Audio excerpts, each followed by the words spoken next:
Hello. हम लोगों का ये जो लक्ष्य का पार्ट सीरीज का, मैंने सोचा कि जो प्रीवियस 2 बार जो परीक्षाएं हुई हैं, जिसमें 4 2022 के और एक 23 का जो क्वेश्चन था, पहले उसको एनालाइज कर लें, हम लोग थोड़ा सॉल्व कर लें, उसके बाद मैं मॉडल देता हूं। क्योंकि जो प्रीवियस क्वेश्चंस होते हैं they are the most authentic ones, उन्हीं को जरा एनालाइज करते हैं।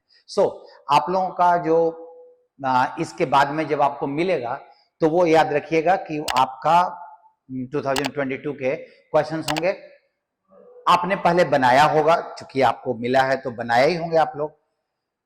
एनालिसिस का उसका पार्ट हम लोग देखेंगे, ठीक है। पेपर आपको मिल जाएगा एक दिन पहले, आपका अगले दिन मैं पेपर का एनालिसिस करूंगा। अब आप इस पे ध्यान दो, ये 23 का क्वेश्चन है। कुछ चीजों पे ध्यान देने की जरूरत है। जैसे आप ध्यान दो, उसने पहला कॉमन एरर पूछा, तो this is the book whom I wanted to buy. अब यहां पे विच या दैट आप डालोगे। यहां कोई बहुत बड़ा क्वेश्चन नहीं था, नॉर्मल क्वेश्चन था, क्योंकि रिलेटिव प्रोनाउन में होम लगता है हु, इंसानों के बदले में। Everyone should respect those parents. कौन से दोज पेरेंट्स? यहां दोज की जगह पे देर होना चाहिए था ना, अपने पेरेंट्स ना, एवरीवन। यहां पे विच लगा दो या दैट लगा दो। ऑब्जेक्टिव केस में दोनों को हम लोग यूज कर रहे हैं। यहां भी देखो पैटर्न में थोड़ा थोड़ा उसने 2 पैटर्न दिया, तीसरे वाले में वही कॉमन एरर है, वो खाली कंफ्यूज करने के लिए। दे वर मैरिड हैप्पीली। अभी देखो, दे वर मैरिड, उनकी शादी हुई happily before she quit the job. इसके पहले कि उसने नौकरी छोड़ा, वो ये जो दोनों लोग थे, वो और उसके हस्बैंड, दोनों खुशी से, मतलब एक as a couple they were happily married, not married happily. अगर मैं इसको वर्ब मानूं, दे वर मैरिड, तो उनकी शादी हुई, वो जो शादी का प्रोसेस था वो खुश खुशी हुआ। और दे वर हैप्पीली मैरिड का मतलब वो उनकी शादीशुदा जिंदगी बहुत खुशी से भरी हुई थी। ये यहां पे एडजेक्टिव है मैरिड, इसलिए आपका वो एडवर्ब उसके पहले आएगा। अगला क्वेश्चन, अभी तक 3 क्वेश्चन दूसरे डायरेक्ट 1 2 3 कॉमन एरर दिया। चौथे में देखो तुम, मैं इसको दिखाना चाहूंगा।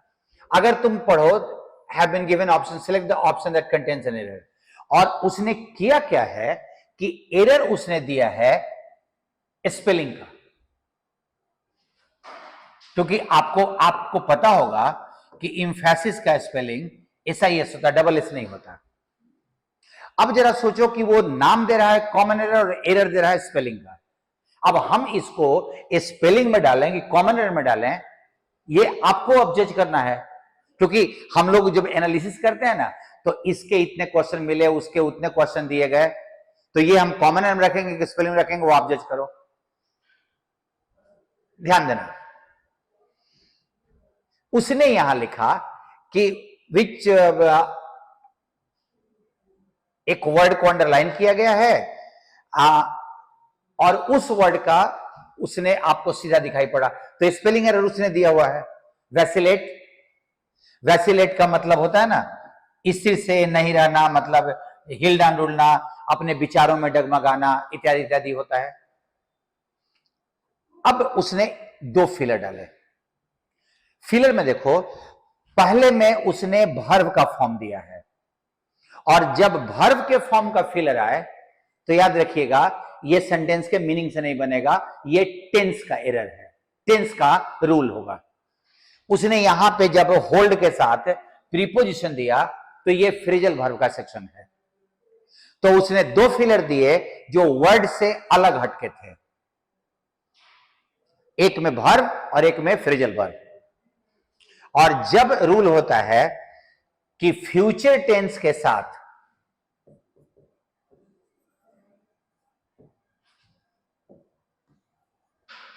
कि कभी बाई प्लस फ्यूचर टाइम लगा हुआ हो तो वर्ब का फॉर्म फ्यूचर परफेक्ट से बनता है। ये टेंस के रूल में आप पढ़ेंगे, फ्यूचर परफेक्ट से बनता है, बाई प्लस फ्यूचर टाइम लगा हो, और यहां पे बाई और बाई के साथ this time tomorrow future time लगा हुआ है, so will have done. Hold on to, हालांकि होल्ड ऑन भी होता है, सॉरी होल्ड टू भी हो सकता है, बट उसने जो टिकाया था वो होल्ड ऑन टू दिया था। अब ये इस क्वेश्चन को बनाने के लिए टेंस पढ़ना है और इसके लिए फ्रेजल वर्ब पढ़ना है। तो ये भी डिसाइड करना कि फिलर के लिए वर्ड मीनिंग की जरूरत पड़ती है, वो भी अभी तक तो गड़बड़ हुआ है। नेक्स्ट, एक उसे नरेशन दिया, ही सेड, और उस देखो ट्रिक में बस ये ध्यान रखने का है कि नरेशन का ये होता है ना कि अगर कोई चीज फैक्ट हो इन्वर्टेड कॉमा में, तो उसको जब इनडायरेक्ट में लिखते भी हैं तो उसका टाइम नहीं बदलते, तो 2 और 2 मिलाकर 4 होता है। ये कोई पास्ट टेंस की बात नहीं हो रही कि पास्ट में 4 होता था अभी प्रेजेंट में होता है। So he said that 2 and 2 make for 8 number का आप अगर देखिए तो बी ही होगा ना, और तो कोई जाएगा नहीं। ये तुम्हारा नॉर्मल क्वेश्चन, नॉर्मल वॉइस का उसने दिया है। The award was presented to her by the director, तो डायरेक्टर प्रेजेंटेड द अवार्ड। अभी एक चीज मैं आपको दिखाना चाहूंगा, आपको देख के लगेगा कि ये यहां फिलर है, और वो क्या बोल रहा है आप ध्यान देना। उसने ब्लैंक ब्रैकेट में एक वर्ड दिया हुआ है और वो बोल रहा है कि सिनोनिम दो, तो ये फिलर नहीं है, ट्रिवियल का सिनोनिम मांग रहा है वो। आप अगर सेंटेंस नहीं भी पढ़ोगे तो कोई लेना देना नहीं है, आप सीधा अगर ऐसा वर्ड दे तो ट्रिवियल का सीधा सिनोनिम डाल देना है। ट्रिवियल के मतलब होता है ना महत्वहीन, तो उसका सिनोनिम डाल दो ना, और कुछ नहीं करना है। तो कभी अगर ऐसा फिलर दिखाई पड़े तो ये सेंटेंस पढ़ना बेवकूफी है। ब्लैंक ब्रैकेट वाले वर्ड का सिनोनिम या एंटोनिम जो भी मांगता है आप उसको दे देना सीधा।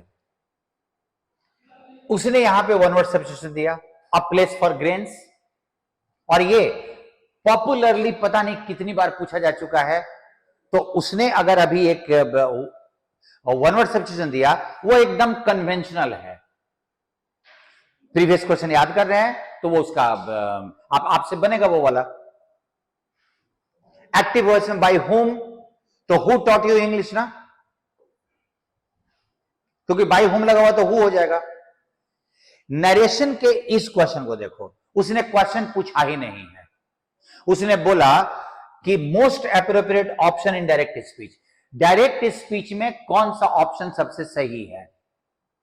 अब आप जानते हो कि डायरेक्ट स्पीच जब बनता है तो इन्वर्टेड कॉमा के भीतर में आई रहता है सब्जेक्ट के लिए, यू रहता है ऑब्जेक्ट के लिए, और दोनों को मिला के बोलना हो तो वी रहता है, आई वी और यू रहता है। अब अगर देखो the principal said to me, यहां से लिखा हुआ है तो हम इसको काट देंगे।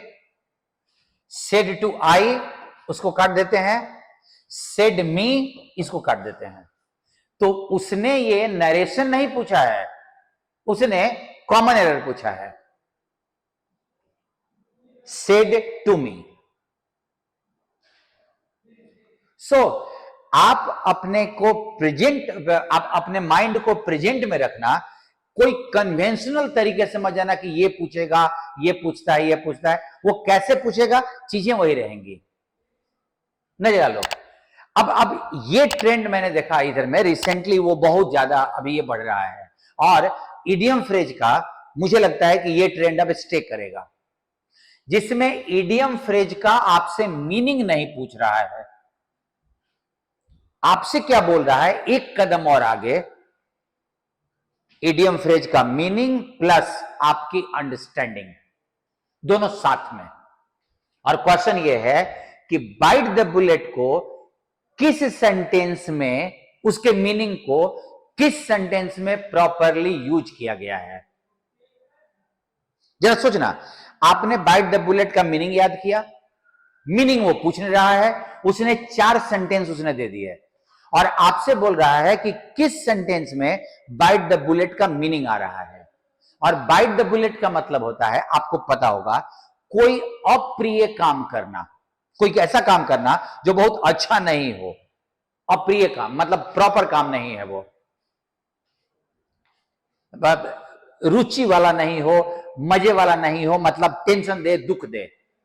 और अगर आप देखो, the children played in the park on a sunny day, नहीं जा रहा है। The chef prepared a delicious meal, नहीं जा रहा है। Jack and Jill went up the hill, कुछ डाल दिया।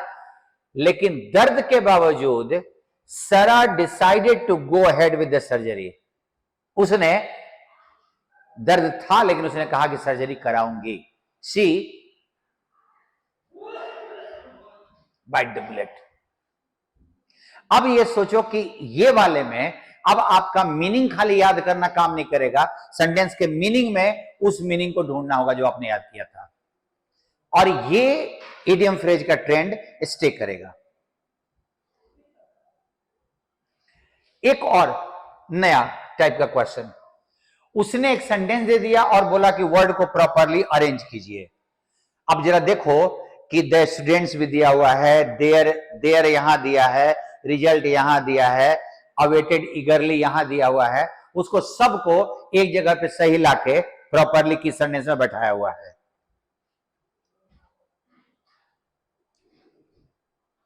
यहीं पे बैठा हुआ है, यहां पे ईगरली बाहर गया, द वेटेड बाहर कर दिया, द स्टूडेंट देयर कर दिया।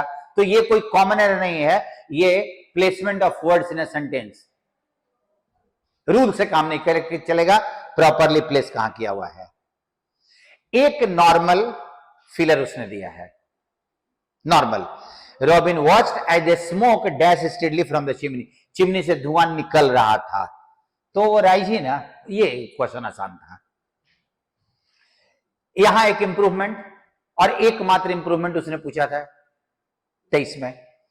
This is a challenge task, challenging task, पहला तो चैलेंजिंग होगा और द लगा हुआ है तो मोस्ट चैलेंजिंग। ये क्वेश्चन आसान था, क्वेश्चन आसान था।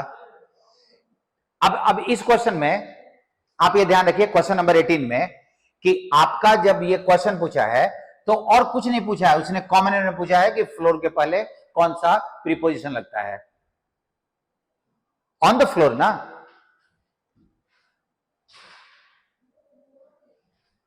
दे want to live on the second floor, on the first floor.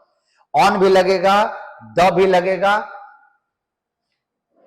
तो ये एक कॉमन एरर का क्वेश्चन हो गया। नो एरर उसने दिया है, कॉमन एरर उसने ढेर सारा बढ़ा दिया था 23 में। अब ये उसने वन वर्ड सब्स्टिट्यूशन का एक ट्रेडिशनल क्वेश्चन पूछा उसने, सिंपल सा, कि इसको ability to communicate effectively and express herself clearly in writing and speaking, अपने कम्युनिकेशन को इफेक्टिवली व्यक्त करने के लिए, तो वो तो आर्टिकुलेशन होता है। पैटर्न चेंज होगा, तरीका चेंज हो सकता है, चीजें वही रहेंगी, ये दिमाग में रखिए। इसको उसने डायरेक्ट पूछा कि आपका नरेशन को आप चेंज कर लीजिए, जो भी आपका पार्ट बन रहा है। He said that he bought का head bought हो जाएगा। Passive voice, access denied. अब जरा सोचो कि जब इसमें सीधा सा बस एक्सेस डिनाइड लिखा हुआ है तो हैज बीन और इज बीन डिनाइड तो होगा नहीं, प्रेजेंट परफेक्ट दिया नहीं है, प्रेजेंट कंटिन्यूअस दिया नहीं है, और let it be known that, no का कहीं पार्ट नहीं था। अब उसने ये जो वॉइस दिया, ये कन्वेंशनल रूल पे नहीं बनना है, आपको अपने अंडरस्टैंडिंग से बनाना है। आप रियलाइज करो, इस 45 क्वेश्चन में आपके नॉर्मल क्वेश्चन में भी अंडरस्टैंडिंग बेस उसने आपके अंडरस्टैंडिंग को यूज करके सॉल्व करने को दिया है। अब ये देखो कॉमन एरर, क्या इसके लिए ग्रामर पढ़ने की जरूरत है? क्या इन क्वेश्चंस में जितने भी मेंस में पूछा गया है, कौन सा ऐसा सेक्शन है जिसमें तुमको ग्रामर इतने सीरियसली पढ़ने की जरूरत है? वी के साथ हैज लगा दिया है, कहीं कोई जरूरत नहीं है। अब वेरी लगा हुआ है तो वाइज होगा। ये सब क्वेश्चन तुम्हारे हाथ की अपनी चीजें हैं, धारदार जब बनाते जाइए, जहां थोड़ा लगे। अब इनको बनाने में, इसको बनाने में ज्यादा टाइम नहीं लगेगा, आपके पास 20 सेकंड में 2-3 क्वेश्चन बन जाएंगे। अभी इस सेंटेंस में एरर खोजने के लिए बोला उसने, और आप अभी ध्यान दो, थ्रो अ राउंडर स्टोन। राउंड का कंपैरेटिव डिग्री राउंडर होता है, और आप अगर देखो तो थ्रो अ राउंड स्टोन ना, इसका कोई रूप, हम एरर तो किसी सेक्शन में बना नहीं सकते, अंडरस्टैंडिंग का पार्ट है ये। तो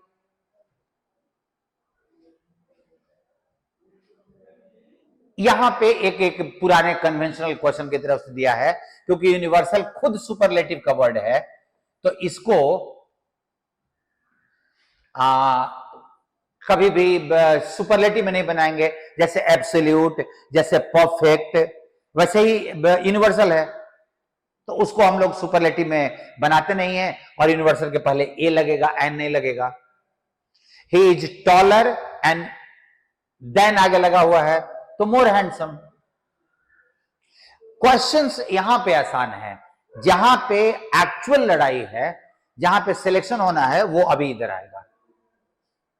ये सब सारे लोग सही बनाएंगे। अभी देखो, the girl was dash and she was drenched in rain. वो बारिश में भींगी हुई थी तो she was cold, simple. You use and dash to steer a boat. Boat, नाव को चलाने के लिए आप क्या यूज करोगे? अगर तुम ये नहीं भी जानते हो तो भी तुम जानते हो कि ए और बी नहीं होगा, और ये मिनरल के साथ लगता है, तो वैसे भी माइनस करके ओ ए आर आप लगा सकते हो। उसने फिर दिया एक इडियम फ्रेज। इडियम फ्रेज का अब डायरेक्ट मीनिंग नहीं पूछ रहा है, या तो फिलर में चार में से एक भरने को दे रहा है, नहीं तो सेंटेंस में बोल रहा है कि किस उस इडियम फ्रेज का मीनिंग किस में प्रॉपर है। डायरेक्ट अब मीनिंग वाला काम नहीं कर रहा है। जैसे देखो, डिस्पाइट देयर डिफरेंसेस, अपने डिफरेंसेस के बावजूद, the two politician decided to, उन्होंने डिसाइड किया, एंड वर्क टुगेदर। अब जरा सोचो, विरुद्ध हैचेट, अपने पुरानी दुश्मनी भुला देना, बर्न द मिड। वो इडियम मुश्किल नहीं दे रहा है, उसका अप्रोच जो बनाने का है वो चेंज कर रहा है। वो देर रात तक काम करना, bark up the wrong tree, गलत जगह पे अपनी मेहनत लगाना, ब्लो ऑफ स्टीम, किसी चीज का पूरा ऊर्जा उत्साह खत्म कर देना। अभी आप देखो, अब अगर इसको देखो तो ऑप्शन पहले एक बार जरूर नजर में डाल दिया करो। ऑप्शन में सिंपली वर्ड्स दिए हुए हैं, और अगर वर्ड्स दिया हुआ है तो प्रॉपर अंडरस्टैंडिंग के बाद आपका बनेगा। क्योंकि जब वर्ड्स होते हैं ना, तो जैसे देखो, focus, drift, divergence, dispersion. Dispersion disperse से बना हुआ है, चारों मीनिंग अलग अलग है। तो आपसे बस बोल रहा है कि प्रॉपरली इसको समझ के तब ऑप्शन चुनना। अब ये तुम्हारा जब वर्ड बेस्ड क्वेश्चन होता है तो ये तुम्हारे रीडिंग स्किल का टेस्ट होता है, तुम अपनी रीडिंग कितनी प्रॉपर कर रहे हो। अब ध्यान देना, the ongoing fight for social justice and equality continues to be a significant global dash. ये सोशल जस्टिस और इक्वालिटी के लिए जो ऑनगोइंग फाइट, जो आंदोलन चल रहा है, ये एक महत्वपूर्ण ग्लोबल फोकस ही है ना, और क्या होगा। और जरा वर्ड देखो तो, बहाव है, वो तो कुछ बनना नहीं है। अगर तुम इसमें एक और चीज देखो, have dash momentum in recent years. Momentum मतलब जानते हो गति, तो उसकी हाल के सालों में उसकी गति। तो अब जरा देखो तो बढ़ने के अलावा और क्या डालोगे। यहां तुमको देखो, the structures that dash inequality and fostering inclusivity in all aspects of society, recognising the importance of. ऐसे स्ट्रक्चर को खत्म करना जो इनइक्वालिटी को बढ़ाते हैं जरा देखिए तो आप, बढ़ाने का मीनिंग होगा ना, अगर आपकी अंडरस्टैंडिंग में ये आ रहा है कि यहां बढ़ाने का मीनिंग है तो आप इसको ले सकते हो, क्योंकि टर्मिनेट का मतलब जानते हो, सीज का मतलब होता है रोक, कोई प्रोसेस रोक देना, rain has ceased. Refract, light के पार्ट में रिफ्रैक्शन आप पढ़े हुए हो, तो अगर आपकी रीडिंग अच्छी है तो आपका आराम से परपेचुएट बन जाएगा इलिमिनेशन टेक्निक से। और अगर वहां समझ में नहीं आया, ये पूरा का पूरा रीडिंग का पार्ट है, अगर आपको थॉट समझ में नहीं आए तो गड़बड़ होगा। फिर वो क्लोसिस, जैसे लोग बोलते हैं ना कि क्लोसिस बनाने का तरीका बताइए, भाई मैं पढ़ने की बात कर रहा हूं, पढ़ने से बनेगा ना। अभी मैंने बोला जो इनइक्वालिटी को बढ़ाते हैं, अब कल को आप जिस परीक्षा में बैठोगे वहां पे कोई और वर्ड होगा और थॉट होगा, अब मैं थॉट को कौन सा वर्ड आएगा, कौन सा थॉट होगा, ये तो गेस नहीं किया जा सकता ना। Calls for justice, representation, equal opportunity have sparked conversation and initiative aimed at creating a more equitable world. एक ज्यादा उचित न्यायपूर्ण दुनिया बनानी है। इट इज क्रूशियल, इंपॉर्टेंट है to dash in meaningful dialogue. पहला तो कि ब्लैंक स्पेस के बाद इन लगा हुआ है, तो वो जो वर्ड भराएगा उसके साथ इन लगेगा, और हमें मीनिंगफुल डायलॉग करने होंगे। तो जरा देखो कि इंगेज के अलावे और कौन सा वर्ड जाएगा जिसके साथ इन लगता हो। कोइंसाइड, कोइंसिडेंस से बना हुआ है, एक ही समय में किसी चीज का होना। तो आप ये ध्यान दो कि इस क्वेश्चन में भी, यहां पे भी आपकी रीडिंग आ रही है। आपका अच्छा परफॉर्मेंस सिंपल आपके रीडिंग से ही गारंटी किया जा सकता है। अब यहां पैसेज देखिए, लोग अभी बोलते हैं कि पैसेज को बताने का है। अभी मैं आपको बार बार अभी मैं एक अप्रोच लेता हूं, मैंने पीछे वाले वीडियोज में भी बताए थे, फिर बता रहा हूं कि पैसेज में सबसे पहले क्वेश्चंस पढ़ लो, और अगर बुद्धि से पढ़ोगे ना तो तुम्हारे को या तो इसको बहुत ज्यादा ध्यान से पढ़ने की जरूरत नहीं पड़ेगी, एक आध क्वेश्चन बिना पढ़े और पैसेज के बन जाएगा। जैसे आप ध्यान दो, पैसेज का स्ट्रक्चर क्या है, कॉज एंड इफेक्ट दिया हुआ है, कारण दिया हुआ, उसका परिणाम क्या निकलेगा, सिक्वेंशियल, चीजों का सीक्वेंस दिया हुआ है, क्लासिफिकेशन, वर्गों में बांटा हुआ है या डिस्क्राइब किया हुआ है। मैं पहला सेंटेंस पढ़ूंगा, steel is tough and it can be shaped में, अब ये तो डिस्क्राइब कर रहा है ना, इसके लिए कौन सा थॉट हम लगाएं कि क्या थॉट जाएगा। ये सिंपल डिस्क्रिप्टिव है। अगला देखो, why is steel often called the backbone of modern industry, इसको बैकबोन क्यों बोलते हैं मॉडर्न इंडस्ट्री का। अब जरा एक बात बताओ कि अगर मैं बोलूं कि इसको बैकबोन बोला जाता है, तो अंडरस्टूड है कि ये आपको ऑप्शन से निकाल लोगे, इस टफ है इसीलिए इसको बैकबोन कहा जाता है। It is easy to make steel alloy, steel alloy बनाना आसान है। Steel can be added with any material, किसी भी मटेरियल में ऐड किया जा सकता है। या steel is used in almost every tools and machinery, बुद्धि लगा के बनाओ ना कि इसको पूरे मॉडर्न इंडस्ट्री का बैकबोन क्यों कहा जाता है, हर जगह इस्तेमाल होता है इसीलिए बैकबोन होगा। इसके लिए कौन सा कंप्रीहेंशन पढ़ना है भाई, उसके लिए कौन सा कंप्रीहेंशन पढ़ना है। यहां देखो पैसेज का टोन क्या है, जब चीजों को डिस्क्राइब करेगा, स्टील के बारे में बताया है, ships, trains, trucks, autos largely made सब स्टील से बनते हैं। जब वो सारी चीजों को डिस्क्राइब कर रहा है तो एक बात बताइए कि तब इसको हम क्या डिस्क्राइब करें।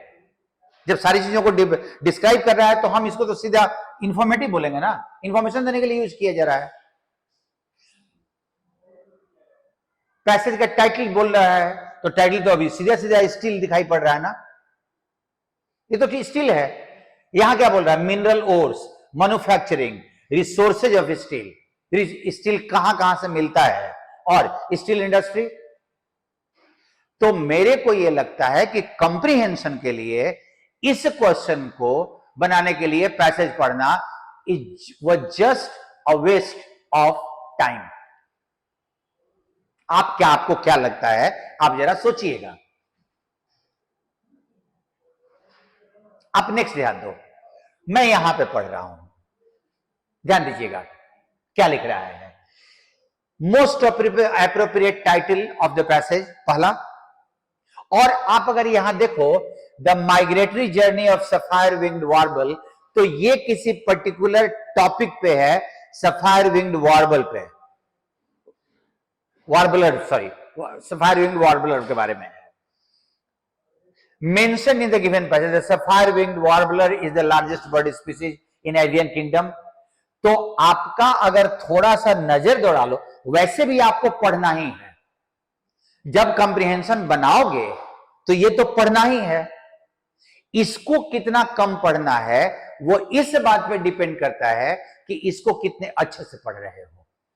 25 बार नहीं, पहली बार कितने अच्छे से पढ़ रहे हो, कितनी बुद्धि से पढ़ रहे हो। जितनी बुद्धि से इसको पढ़ोगे, वो वाला पैसेज जिसको लेके तुम चिंतित होते होगे, टाइम बहुत लगता है, उतना ही कम लगेगा जितने बुद्धि से इसको पढ़ोगे। ध्यान से समझना। Identify the most appropriate antonym. आजकल एक क्वेश्चन पूछ रहा है कि स्टेयर का एंटोनिम दीजिए, वो एंटोनिम जो पैसेज में यूज हुआ है। आपको स्टेयर का मीनिंग नहीं, पैसेज में यूज हुए 3-4 वर्ड को उठा लेता है और कहता है कि इसमें से स्टेयर का एंटोनिम कौन सा है। अभी मिलेगा आपको ऐसा वाला ढेर सारा क्वेश्चन मिलेगा।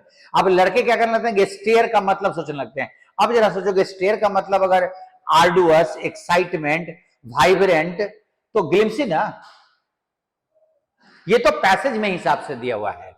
And based on the given passage which is the following inference can be made, कौन सा इन्फ्रेंस आपको निकाल सकते हो। अब आपको एक बात क्लियर है कि ये सफायर विंग्ड वार्बलर के बारे में कंप्रिहेंशन था, और इस सफायर विंग्ड वार्बलर के बारे में पैसेज में क्या लिखा हुआ है ये आपको समझना है। और इसके लिए यहां पे टाइम जितना कम दोगे उतना आपके लिए अच्छा है, जितना कम देना है। तो तुमसे टाइटल पूछा है, तुमसे एक फैक्ट पूछा है कंप्रिहेंशन में लिखा हुआ, और तुमसे इन्फ्रेंस निकालने के लिए पूछा है, और वो सारा सफायर विंग्ड वार्बलर के बारे में। अब जरा ध्यान दीजिए, इसीलिए मैं बोलता हूं कि जब कंप्रिहेंशन बनाना हो, अभी इसको हम लोग पढ़ते हैं, जब कंप्रिहेंशन बनाना हो तो सबसे पहले क्वेश्चन शुरू करो। इस क्वेश्चन को अगर आप श्योर रहो कि अगर थोड़ा भी वर्ड मीनिंग ठीक है तो 40 नंबर के लिए जरूरत नहीं थी पैसेज देखने की। हमारे पीछे वाले 4 क्वेश्चन के लिए कोई जरूरत नहीं थी पैसेज देखने की। एंड जरा यहां हम देखते हैं, what does the fermentation process do. Fermentation करता क्या है, हम में से सबको पता है। Based on your reading of the passage select the most appropriate word which best describes Lucius.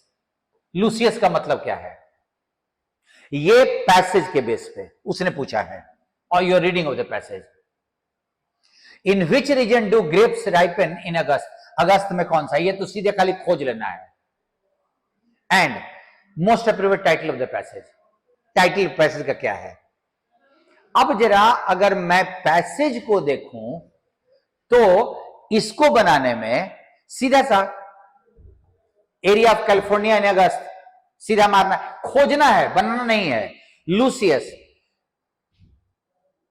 woody plants known as vines, lucius, smooth skin berries called grapes, अंगूर लूसियस। जरा आप देखो तो, स्मूथ, जूसी, सॉफ्ट, लार्ज। बस बुद्धि से अंगूर के बारे में बात कर रहा है। ये मत सोचो कि ल्यूसियस का मतलब क्या। टॉपिक फर्मेंटेशन, ग्रेप्स को रेजिन में बदलना, make grapes, crushes the grapes, turn grapes into wine. और तुमको अगर थोड़ा भी आइडिया होगा तो तुम आंख बंद करके इसको बनाओगे। टॉपिक ग्रेप्स है, और जरा कंफर्म कर लो एक बार नजर दौड़ा के, in particular grapes are grown in France, Italy, Australia, Chile, फलाना ठिकाना, all of which have warm summers, moderate winter. Table grapes are larger and sweeter grapes that are intended for fresh consumption. To create wine, 80% of grapes are crushed. तो grapes and its uses. तो आपके इस question के लिए भी passage को बहुत ज्यादा टाइम देने की जरूरत नहीं थी. तो कुल मिला के 3 कंप्रीहेंशन में जो पिछले साल उसने पूछा था, यही एक कंप्रीहेंशन था जिसके लिए पैसेज को थोड़ा सा पढ़ने की जरूरत पड़ती. अगर आप अपने अंडरस्टैंडिंग या प्रेजेंस ऑफ माइंड का इस्तेमाल नहीं करते हो तो आपको लगेगा कि बिना पढ़े बनाया नहीं जा सकता है. आपको यह महसूस होगा. और अगर प्रेजेंस ऑफ माइंड का इस्तेमाल करो तो चीजें बहुत जल्दी, फास्ट, क्योंकि आपके लिए टाइम एक फैक्टर है. टाइम एक फैक्टर है. 45 क्वेश्चन को बनाने के लिए वो 1.5 घंटे 2 घंटे नहीं देगा. आपको इतना टाइम नहीं दे रहा है कि खूब आराम से धीमे धीमे धीमे धीमे पढ़ो. आई थिंक कि तुमको बात समझ में आई होगी. और मैं हाँ, इस क्वेश्चन का जरा मैं देख लूं क्या लिखा हुआ है. The discovery of a new bird species has sparked excitement among ornithologists and bird enthusiasts worldwide. एक नए बर्ड का स्पीसीज मिला है और तुमको ऑलरेडी पता है कंप्रीहेंशन पढ़ने से कि वो सफायर विंग्ड वार्बलर्स हैं. The bird name sapphire winged warbler. अब तुमको ज्यादा टेंशन नहीं आएगा. पहले बिना मतलब के पढ़े होते ना तो पता नहीं क्या लिखा हुआ है. अभी तुमको पता है कि वो उनके बारे में बात करेगा. Discovered in a remote tropical island and forest is a unique bird with vibrant blue feather, distinctive melodic song. Melodic song है, फेदर ब्लू होता है. Bird watchers and nature enthusiast have been flocking to the island. वो सब लोग इस island पे जा रहे हैं in the hope of catching a glimpse of this elusive and captivating creature. इसको देखने के लिए जा रहे हैं. ठीक है.